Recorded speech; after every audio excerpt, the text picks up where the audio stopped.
Hello everyone, I'm Brian Croy Dragon and welcome back to Cinderella Phenomenon.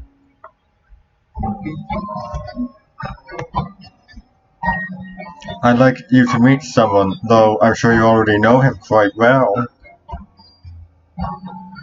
And yes, as some of you may have guessed, I don't know, maybe, Rod is cursed as well. Rod? So you really are cursed. I was the one who gave Sebi to Rod so that he still had someone to voice his opinions.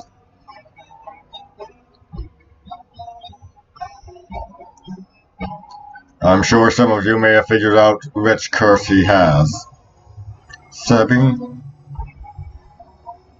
Short for Sebastian. Cute, isn't it? If not, if you hadn't guessed before, then maybe you have now.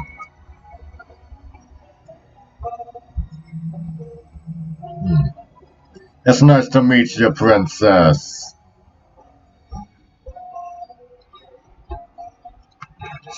If you still haven't guessed, I don't know what to say.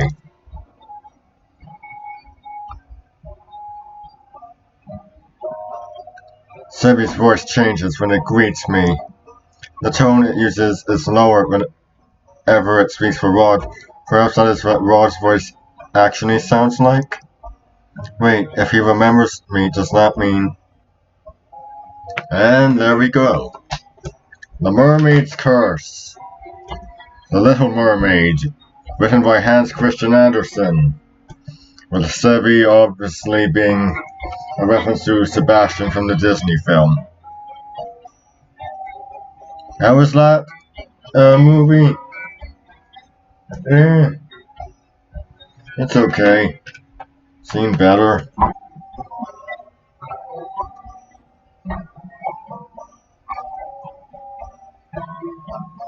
Shame Divine died and was never able to voice Ursula. What? That is my curse. Rod has been mute all this time because he is cursed? Does everyone else know? Obviously, they are my family. Even the king? He knows as well. So am I the only one you never told? I didn't think you particularly care either way. He is not wrong, yet I cannot believe I did not know. I was left out once again. What are you doing here? I have been trying to help Rod with his curse. That's why he comes to marching from time to time. But I don't even want... Anyway, I only came here today to confirm that you were truly cursed. I wanted to see it with my own eyes. It was a big surprise when I woke up one day and you weren't in the palace. An even bigger surprise when I found out no one remembered you. It's been days since I was cursed. I wonder, how are things in the palace? Livelier? Happier? Happier? I've never seen my family happier than they are now. I'd say it is a good thing you aren't a princess anymore. I'd always thought Rod didn't really care about me regardless, but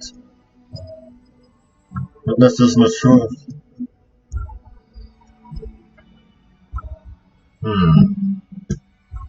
Well, I'm not gonna go for Rod's route, but, well, maybe I will.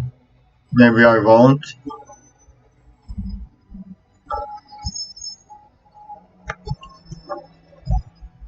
So I have to be cursed for you to open up about how you truly feel? The only reason I didn't say anything earlier was because Emma Legny didn't want me to. I'm happier too now that you're gone. I don't have to pretend to like you anymore. I'm going to return to the palace now. I'm gone and they're all happier.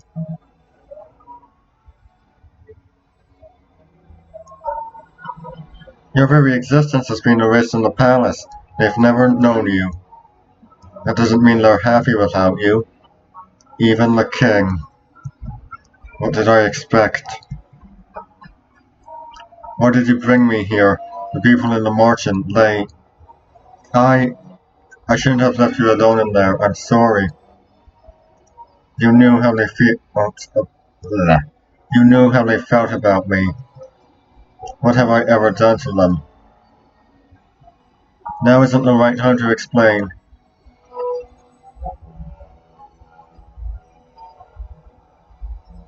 When will it ever be the right time?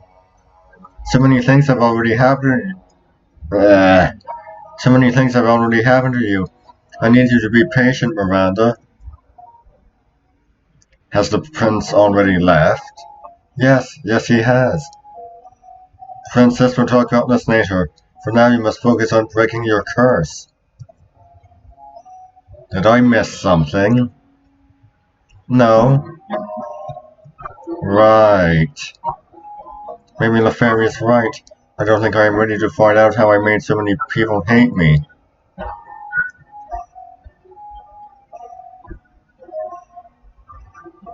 Well, Parfait, I think it's time we get down to business.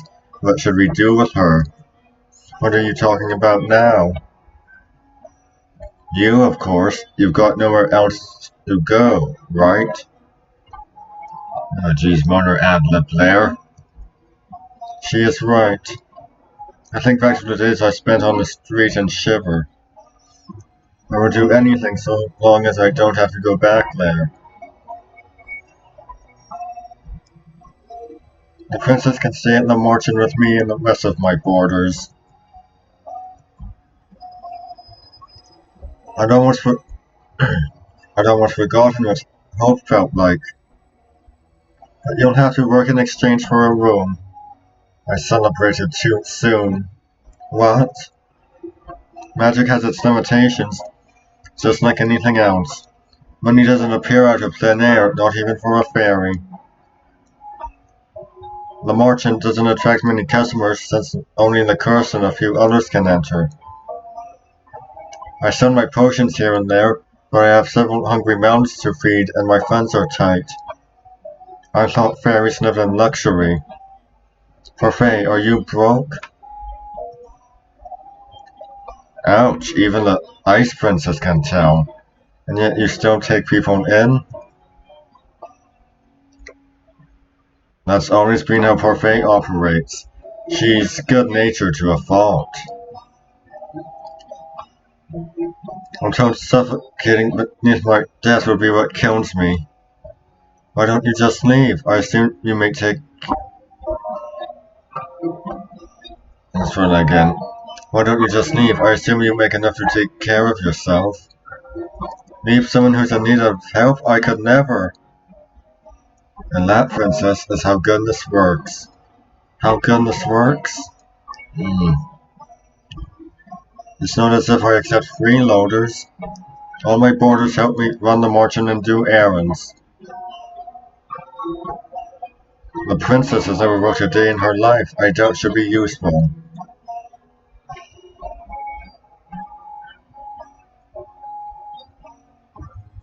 If karma can be useful, anyone can.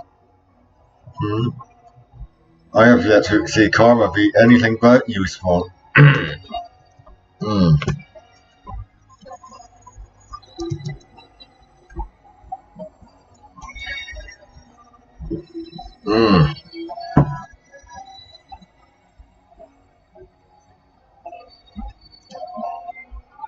Princess, you're more than welcome to stay if you're willing to help out. It's the least you can do in exchange for a roof over your head and 3 meals a day. Oh, and shoes. Do I even have a choice? I toss and turn in bed, unable to fall asleep. The mattress is hard and the sheets are itchy. Nothing at all like the bed I had in the palace. What I would give my old bed again for any of the comforts of home. I miss my dolls. Which one's got Len again? Oh, I'll figure it out. Lady Parfait! Lady Parfait! I sit up immediately. What is going on? I leave my room to investigate. Some of the other marching boarders, Rhodes, Jurian, and Garland, are sitting on the settee, looking anxious. What's happening? Sorry, did we wake you? No, but the noises Garland was making would have woken the dead. Jurian and I found an injured man while we were doing our rounds. We brought him here. Good lord, I should assign accents to some of these characters so I don't end up reusing a voice. An injured man? Wait, what are you doing outside? It's almost 1 in the morning. Nothing you need worry about? Lady Parfait and Annis are tending to the man now. These people, will they just help anyone they find on the streets? What if this man is dangerous? Do you think the witches got to him? It's possible. We'll have to find out when he wakes up.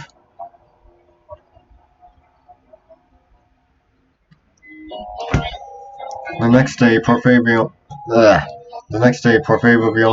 that the man only suffered minor head injuries. She says that she expects him to wake soon. I look at the tray of food in my hands. Annis has asked me to bring it up to the stranger's room while she finishes. What is wrong with me today? Annis has asked me to bring it up.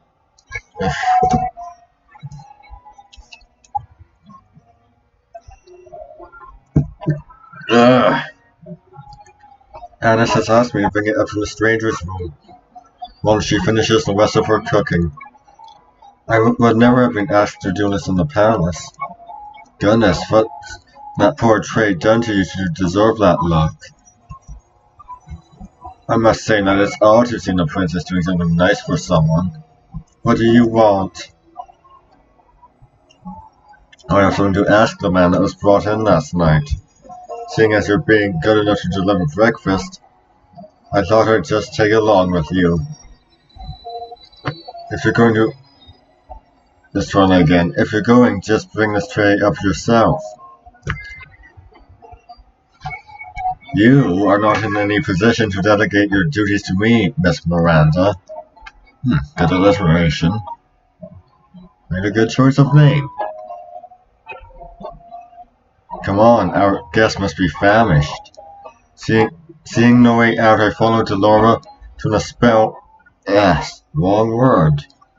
I followed Delora to the spare room the man had been put in. Come in. Come in.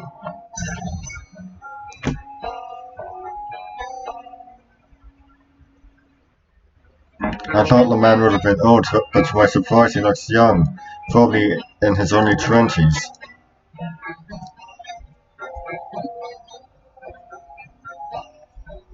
He seems lost in reverie as he stares at a small notebook. Good morning, good to see you're awake and breathing.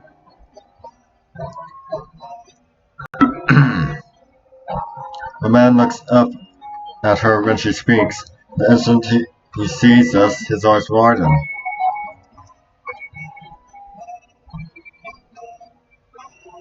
Why is he staring at us like that? I'm not dead. Yeah, Scottish accent works fine. What? Am I in heaven? Or maybe you two are angels and I have fallen out of it? I see. What can a humble gentleman like myself do for you, lovely ladies? You could join me on this bed. It's very comfortable, and there's plenty of room for both of you. I'll follow your lead on this one, Princess. Princess? Of course. Such a beautiful lady could only be a princess. Look at the noble way you hold up the tray.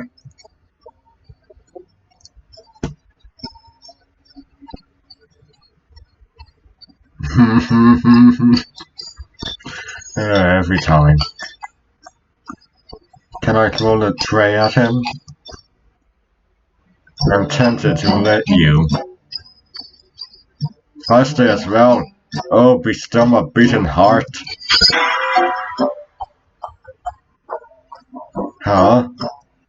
You? Oh, he's awake. Another lovely lady has entered my chambers. I don't think my heart can handle the perfection of you at all. This one again. I don't think my heart can handle the perfection of you three. Again. I don't think my heart can handle the perfection of three of you at once.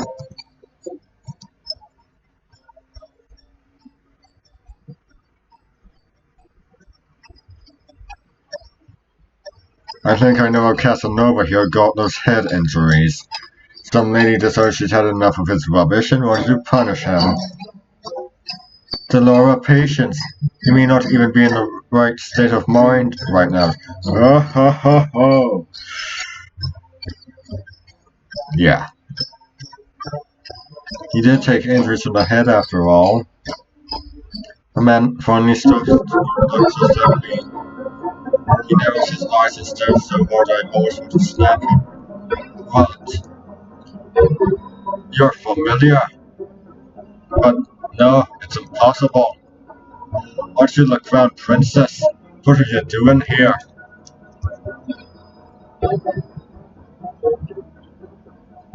If he knows that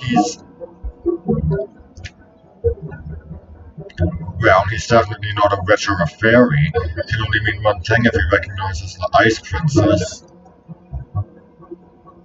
What is your name, good sir? I would answer any question you ask of me, madam, but the man looks down at the notebook in his hand. I don't remember. Amnesia? I know everything about Engeon, and yet I don't know the first thing about myself. Except that I have the Rumpelstiltskin curse. Okay, who wrote Rumpelstiltskin? Does this fit the theme of the curses? Because there is a version of Cinderella written by the Brothers Grimm, or collected, however you want to look at it. The tale was one collected by the Brothers Grimm. Yeah, fits the theme.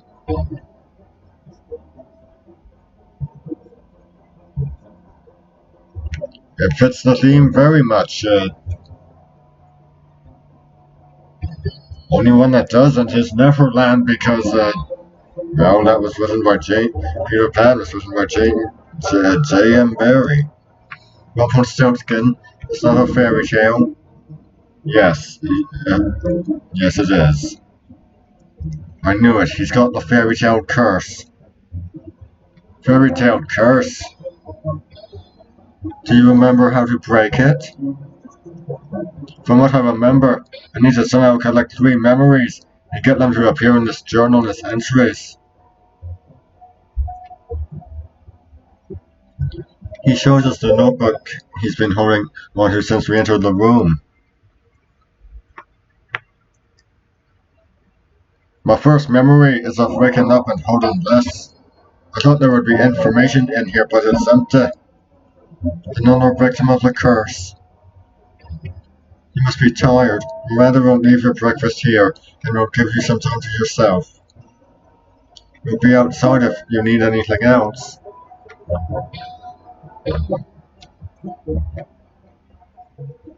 Rumpelstiltskin.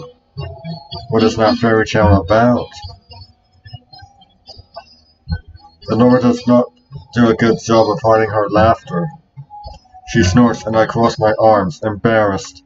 Mother burned the fairy tales in the palace before I got the chance to read all of them. Fine, I'll keep it short. Once upon a time, there was a girl who was said to be able to spin straw into gold. The king found her and locked her up in the tower. He said he wouldn't let her out until she turned all of the straw and the room into gold. But the girl was just a regular human girl. She knew she would never be able to turn the straw into gold, and feared that she would be locked up forever. That was when an odd little man appeared before her and offered to do the job for her if she gave him something in return. The girl gave him her necklace, and the man spent the rest of the night spinning the straw into gold. However, the girl wasn't released. The second night she was given more straw to spin, and the little man appeared once more. This time she gave him her ring. On the third night, the king ordered her to spin the straw one last time, and if she did, she would be released and made his queen. However, that night, the girl had nothing left to give the little man, so they made an agreement. He would spin the straw into gold for her, so long as she gave him her first child. I personally never understood why the girl would want to marry the king in the first place. Hush, I'm trying to tell a story here. Years passed, and the queen finally gave birth to her first child. That night, the odd little man returned and demanded his due, but the queen didn't want to give up her child. The man then said that he wouldn't take the child if the queen was able to guess his name in 3 days.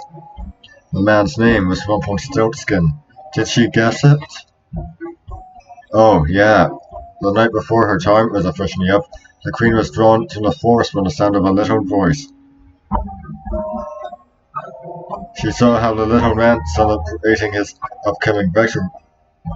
This one again.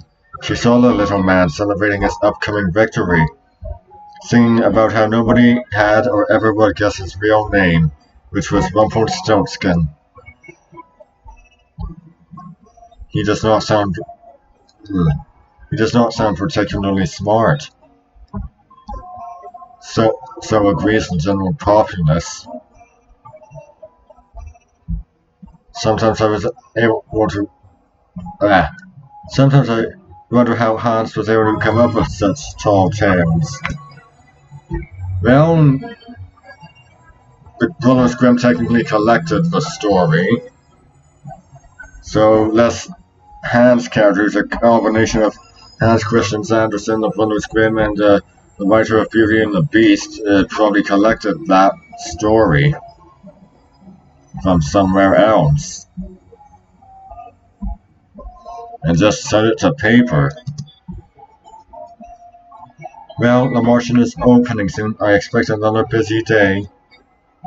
Especially busy for you, Miranda. You need to start coming up with good deeds.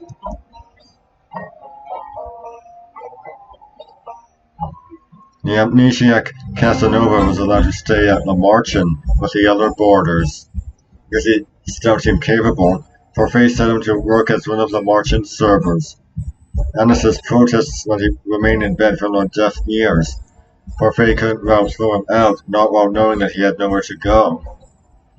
I would be incapable of showing him such kindness given all... this one again.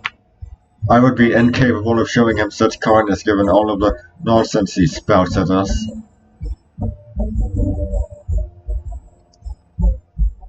The people that frequent the Martian begin to suddenly ignore me altogether, like I do not exist.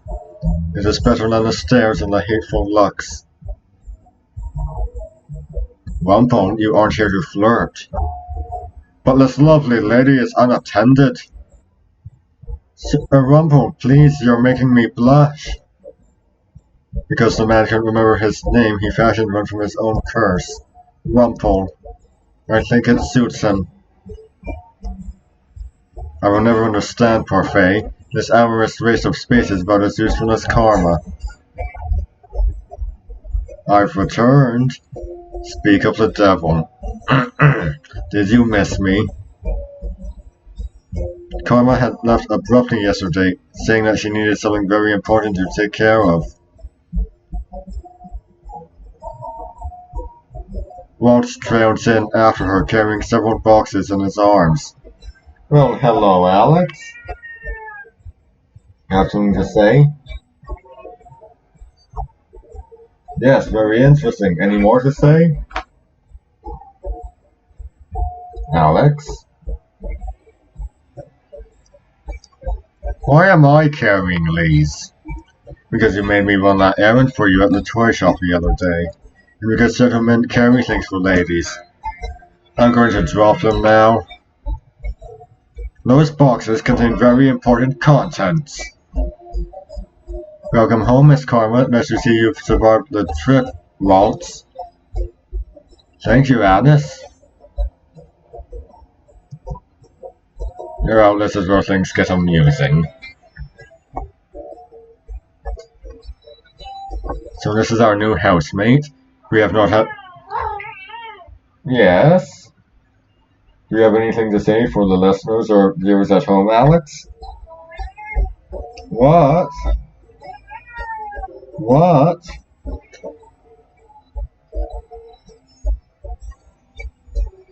That's right. Not again.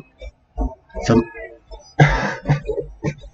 Okay, you want to come up? Come on up. What?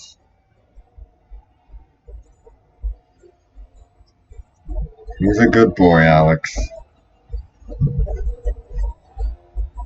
Hey, you.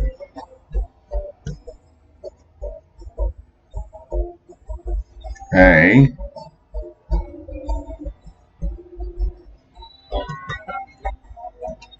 Okay, maybe if Alex won't interrupt this time. So this is our new housemate. We've not had the opportunity to meet. I am...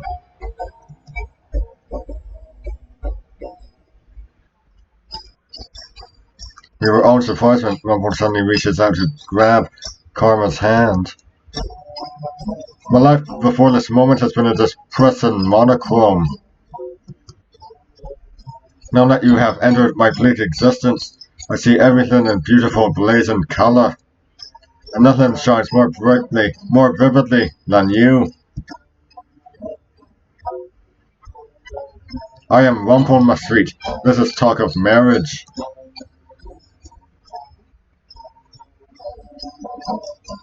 Where's the rest of the glasses?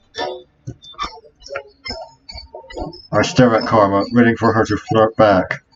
At the very least, I expect her to wave Rumpel away for being a fool. But she remains eerily silent. Answer, my angel, I'll beg of you. Keep saying the word and it is done. Your filthy hands off of me.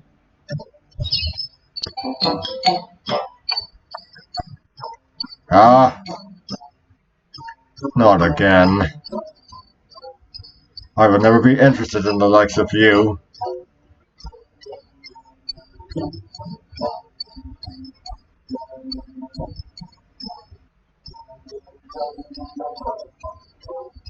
Who even said that?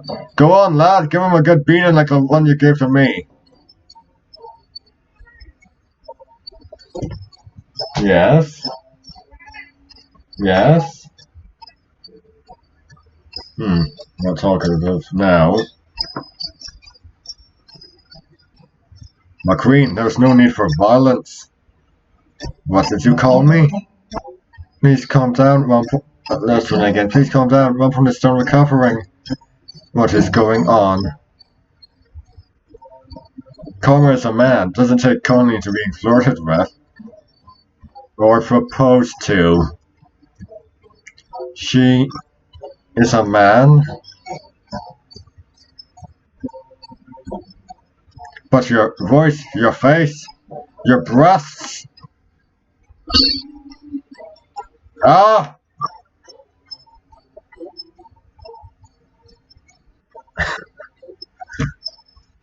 Hit him again. That's what you're focusing on, pervert? I worship all aspects of the female form, but my particular favorite has always been... Ah! Do yourself a favor and shut up. I never would have known, but why would he do this? Don't look at me like that, I have my reasons. Is it because of your curse? Yes.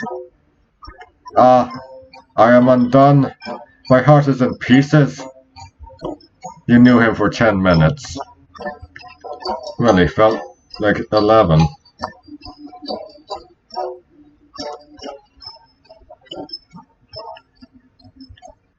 For those that can hear the music of their heart, like it takes only a luck to fall madly, irretrievably in love.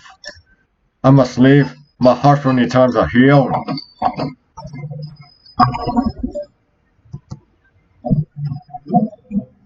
The margin attracts all sorts, doesn't it? That one is entirely poor faith's fault.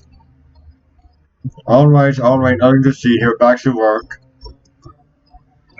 And that's all for today, everyone. Good place to stop for the day. I'm Brian Croy Dragon signing out. Stay straight.